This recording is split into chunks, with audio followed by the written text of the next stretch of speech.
மாலை நேர செய்திகள். முதலில் தலைப்புச் செய்திகள். ரணிலுடன் இணையும் பிரபலங்கள். நாளை முக்கிய முடிவை அறிவிக்கும் மஹிந்த. சாவகச்சேரி வைத்தியசாலைக்கு வந்தடைந்த நிரந்தர மின்பிறப்பாக்கி. வைத்திய அத்தியட்சகர் தகவல். தமிழர்கள் மாத்திரமே ரணிலுக்கு வாக்களிப்பார்கள். ராஜபக்ஷக்களின் விசுவாசி சீற்றம். யாழில் ஆசிரியர் தாக்கியதில் மாணவன் வைத்தியசாலையில் அனுமதி. நாட்டு மக்களுக்கு காலநிலை குறித்து விடுக்கப்பட்டுள்ள சிவப்பு எச்சரிக்கை. காசாவில் இஸ்ரேல் ராணுவம் நடத்திய தாக்குதலில் 30 பேர் பலி. ஒலிம்பிக் போட்டிகளின் முதல் நாளில் பல்வேறு போக்குவரத்துக்கள் பாதிப்பு. மக்கள் அவதி. தொடர்வென விரிவான செய்திகள். முன்னாள் ஜனாதிபதி மஹிந்த ராஜபக்ஷ, அமைச்சர் சுசில் பிரேமஜேந்த மற்றும் ஜனாதிபதியின் பணிப்பாளர் பிரதானி சாகல ரட்நாயக்க ஆகியோருக்கு இடையில் நேற்று விசேட சந்திப்பொன்று இடம்பெற்றுள்ளது. விஜயராம பிரதேசத்தில் உள்ள முன்னாள் ஜனாதிபதியின் உத்தியோகபூர்வ இல்லத்தில் இந்த சந்திப்பு இடம்பெற்றுள்ளது. எதிர்வரும் ஜனாதிபதி தேர்தலில் ஸ்ரீலங்கா பொதுஜன பெரமுனவின் ஆதரவை ஜனாதிபதி ரணில் விக்ரமசிங்கவுக்கு பெற்றுக் கொடுப்பது குறித்து சுசில் பிரேமஜேந்த மற்றும் சாகல ரட்நாயக்க ஆகியோர் மஹிந்தவுடன் கலந்துரையாடியுள்ளதாக தெரிய வருகின்றது. இதன்போது திங்கட்கிழமை கட்சியின் அரசியல் குழுவுடன் கலந்துரையாடி தனது முடிவை அறிவிப்பதாக முன்னாள் ஜனாதிபதி மஹிந்த ராஜபக்ஷ குறிப்பிட்டுள்ளார். இதேவேளை ஸ்ரீலங்கா பொதுஜன பெரமுன கட்சியை சேர்ந்த அதிகளவான நாடாளுமன்ற உறுப்பினர்கள் ஜனாதிபதி ரணில் விக்ரமசிங்கவுக்கு ஆதரவு தெரிவித்துள்ளமை குறிப்பிடத்தக்கது. சாவகச்சேரி ஆதார வைத்தியசாலையின் புதிய கட்டட தொகுதிக்கான நிரந்தர மின்பிறப்பாக்கி நேற்று சனிக்கிழமை வைத்தியசாலையை வந்தடைந்ததாக வைத்திய அத்தியட்சகர் வைத்தியர் ரஜீவ் தெரிவித்துள்ளார். சாவகச்சேரி ஆதார வைத்தியசாலையில் சத்திர சிகிச்சை பிரிவு, விபத்து மற்றும் அவசர சிகிச்சை பிரிவு என்பன மீண்டும் செயற்பட உள்ளதாக அவர் குறிப்பிட்டுள்ளார். அவர் மேலும் கருத்து தெரிவிக்கையில், இன்று ஞாயிற்றுக்கிழமை தொடக்கம் வெளிநோயாளர் பிரிவு மற்றும் அவசர சிகிச்சை பிரிவு ஆகியவை மீண்டும் வைத்தியசாலையின் முன்பகுதிக்கு மாற்றப்படவிருப்பதாக தெரிவித்துள்ளார். வைத்தியசாலையில் விபத்து மற்றும் அவசர சிகிச்சை பிரிவு, சத்திர சிகிச்சை கூடம் என்பவற்றை இயக்குவதற்கு தேவையான ஆளணி மற்றும் மின்சாரம் தடைப்படும் வேளையில் மாற்றீடான மின்பிறப்பாக்கி ஆகியன அவசியமானதாக காணப்பட்டன. தற்போது 400 கிலோவாட்ஸ் வலுவுடைய நிரந்தர மின்பிறப்பாக்கி கிடைக்கப்பெற்றுள்ளதாக தெரிவிக்கப்பட்டுள்ளது. அதேவேளை ஒரு சில ஆளணி பற்றாக்குறையும் அடுத்த வாரம் அளவில் நிரப்பப்பட உள்ளது. எனவே அடுத்த வார நடுப்பகுதியில் புதிய அலகுகளை இயக்க உத்தேசித்துள்ளோம். சாவகச்சேரி ஆதார வைத்தியசாலையின் விபத்து தீவிர சிகிச்சை பிரிவை செயற்படுத்துவதற்கான மின்பிறப்பாக்கி இல்லாததன் காரணமாக தீவிர சிகிச்சை பிரிவு மற்றும் சத்திர சிகிச்சை கூடத்தை இயக்க முடியாத நிலை காணப்பட்டது. இந்நிலையில் 400 கிலோ வாட்ஸ் வலுவுடைய நிரந்தர மின்பிறப்பாக்கி வைத்தியசாலைக்கு கிடைக்கப்பெற்றுள்ளது. எதிர்வரும் வாரத்திலிருந்து குறித்த மின்பிறப்பாக்கி பயன்பாட்டிற்கு வரும் என்றும் அதுவரை தற்போதைய தற்காலிக மின்பிறப்பாக்கி பயன்பாட்டில் இருக்கும் எனவும் வைத்தியசாலையின் வைத்திய அத்தியட்சகர் ரஜீவ் தெரிவித்துள்ளார். ஜனாதிபதி தேர்தலில் ரணில் விக்ரமசிங்க போட்டியிடுவதாக இருந்தால் தமிழர்கள் மாத்திரமே அவருக்கு வாக்களிப்பார்கள் என ரஷ்யாவுக்கான இலங்கையின் முன்னாள் தூதுவரும் ராஜபக்ஷக்களின் குடும்ப உறுப்பினருமான உதயங்க வீரதுங்க தெரிவித்துள்ளார். அத்துடன் மொட்டு கட்சியின் உறுப்பினரை வேட்பாளராக களமிறக்க வேண்டும் என்ற நிலைப்பாட்டில் பெரும்பாலான உறுப்பினர்கள் உள்ளார்கள் என்றும் அவர் குறிப்பிட்டுள்ளார். கொழும்பில் இடம்பெற்ற ஊடகவியலாளர் சந்திப்பின் போதே உதயங்க வீரதுங்க இவ்வாறு தெரிவித்துள்ளார்.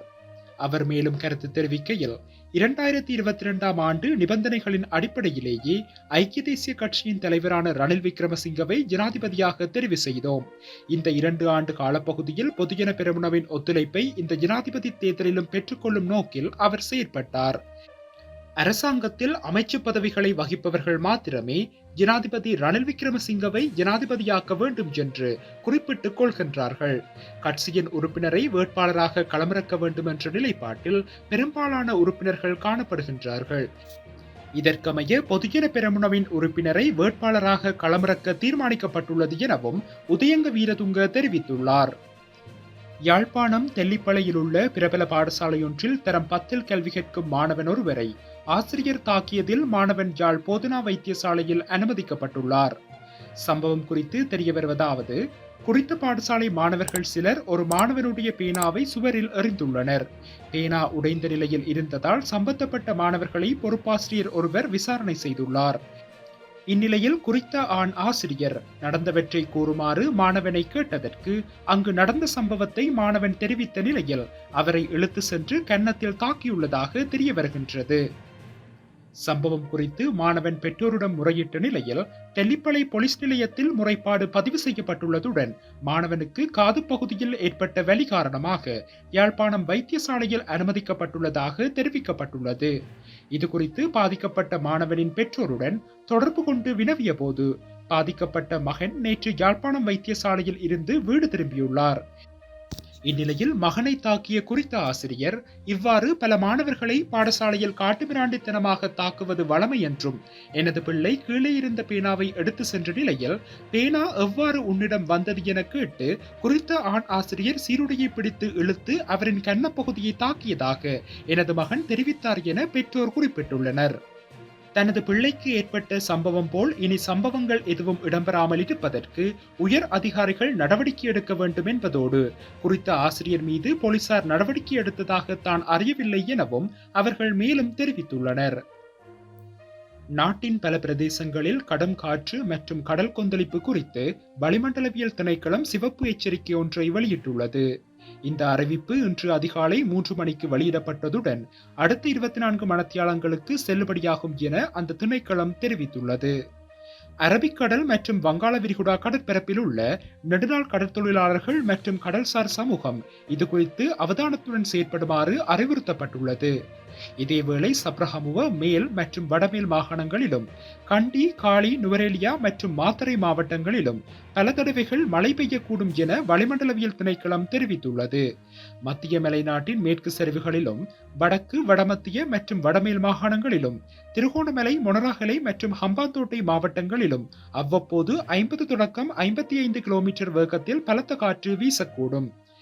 நாட்டின் ஏனைய பகுதிகளில் அவ்வப்போது 30 தொடக்கம் 40 கிலோமீட்டர் வரை ஓரளவு பலத்த காற்று வீசக்கூடும் எனவும் வளிமண்டலவியல் திணைக்களம் மேலும் தெரிவித்துள்ளது. இஸ்ரேலுக்கும் ஹாசாவுக்கும் இடையே கடந்த 9 மாதங்களுக்கும் மேலாக போர் நடந்து வருகின்ற நிலையில் இந்த தாக்குதலில் குழந்தைகள், பெண்கள் என மொத்தம் 30 பேர் உயிரிழந்துள்ளதாக அதிகாரிகள் தெரிவித்துள்ளனர். இஸ்ரேல் ராணுவ தாக்குதலில் இதுவரை 38,000க்கும் மேற்பட்ட பலஸ்தீனியர்கள் கொல்லப்பட்டுள்ளனர். இந்நிலையில் மத்திய காசாவின் டெய்ர் எர் பாலா பகுதியில் உள்ள பள்ளியொன்றின் மீது இஸ்ரேல் ராணுவம் ஏவுகணை தாக்குதல் நடத்தியது. ராஃபா நகரின் மேற்கு மற்றும் வடக்கு பகுதிகளை நோக்கி இஸ்ரேலிய படைகள் முன்னேறிய போது இந்த தாக்குதல் நடத்தப்பட்டது. அமெரிக்காவுடன் கட்டார், எகிப்து உள்ளிட்ட நாடுகளால் தொடங்கப்பட்ட இஸ்ரேல் ஹமாஸ் அமைதி பேச்சுவார்த்தை தோல்வியை சந்தித்து வருகின்றது. இஸ்ரேல் பிரதமர் அமெரிக்கா சென்றிருந்த போது இந்த தாக்குதல் நடத்தப்பட்டமை குறிப்பிடத்தக்கது. ஒலிம்பிக் போட்டிகளின் ஆரம்ப நிகழ்வின் போது நாடு முழுவதும் பல்வேறு இடங்களில் டிஜிவி அதிவேக தொடருந்து சேவைகள் தடைப்பட்டிருந்தமை அறிந்ததே. இந்நிலையில் நேற்று முதல் நாள் போட்டிகள் ஆரம்பமான நாளில் பல்வேறு பொது போக்குவரத்துகள் பிரான்சுக்குள் தடைப்பட்டுள்ளன. நேற்று பகல் வேளையில் 13ஆம் இலக்க மெட்ரோக்கள் தடைப்பட்டு பயணிகள் சுரங்கம் வழியாக வெளியேற்றப்பட்டிருந்தார்கள். அதைத் தொடர்ந்து 8ஆம் இலக்க மெட்ரோ சேவைகளில் ஒரு பகுதி தடைப்பட்டது. குறிப்பாக ஒபேரா நிலையம் அருகே தண்டவாளத்தில் பலர் இருந்ததாகவும் அதனால் அங்கு போக்குவரத்து தடைப்பட்டதாகவும் காவல்துறையினரின் தலையீட்டின் பின்னர் போக்குவரத்து சீரடைந்ததாகவும் தெரிவிக்கப்பட்டுள்ளது.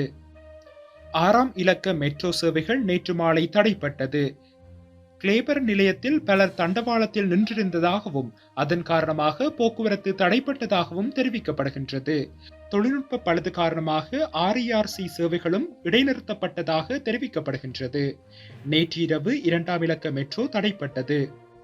பிகாலே நிலையத்தில் இடம்பெற்ற விவரங்கள் குறிப்பிடப்படாத அசம்பாவிதம் காரணமாக போக்குவரத்து தடைப்பட்டதாக அறிவிக்கப்பட்டுள்ளது.